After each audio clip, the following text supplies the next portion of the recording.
اسمي دلول غذا السمشون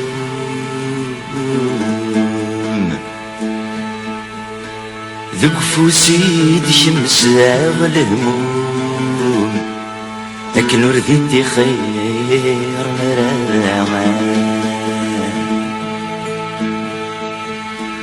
لو كانوا لي وذا يطوم عاد يرغ داخل الجنون لكن ورست حسي يصغر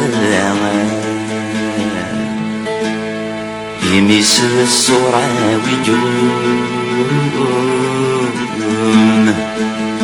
لابد زد جاب غنون يمر بي سيان رامان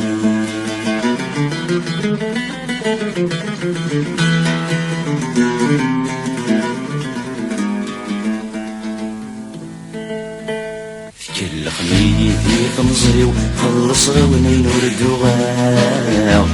سمينا ولانيو لمحملنا كل سرماو لمحنا تنجر يغسيو وقبل درس الموتيو هاين ياكو يجمع وليو السيل سيواتين ظلماو السيل سيواتين ظلماو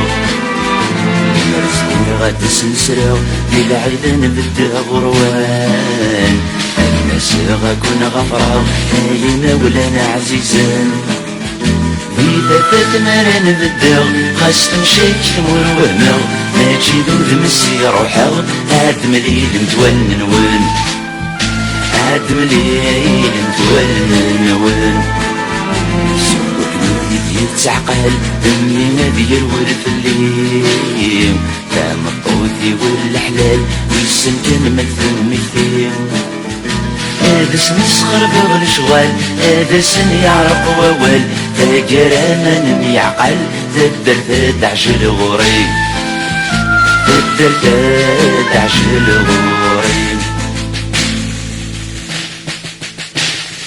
هيجي يكدا سيرم تركيتي والظلرام لي زمان يسم كيف جاي الحرز دلوفاو تبورت الحس تبي الزم فلاس ورقدي وتوشم دورة السدنيا تصجم طول عماري تمركاو طول عماري تمركاو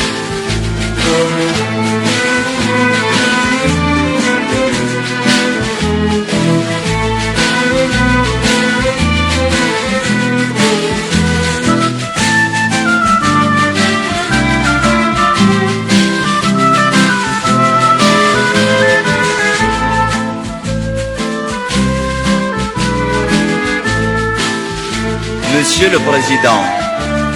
c'est avec un cœur lourd que je m'adresse à vous. Ces quelques phrases d'un condamné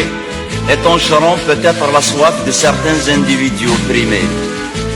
Je m'adresse à vous avec une langue empruntée pour vous dire simplement et clairement que l'État n'a jamais été la patrie. D'après Bakounine, c'est l'abstraction métaphysique, mystique, juridique, politique de la patrie. Les masses populaires de tous les pays aiment profondément leur patrie. Mais c'est un amour réel, naturel, pas une idée infaite. Et c'est pour cela que je me sens franchement le patriote de toutes les patries opprimées.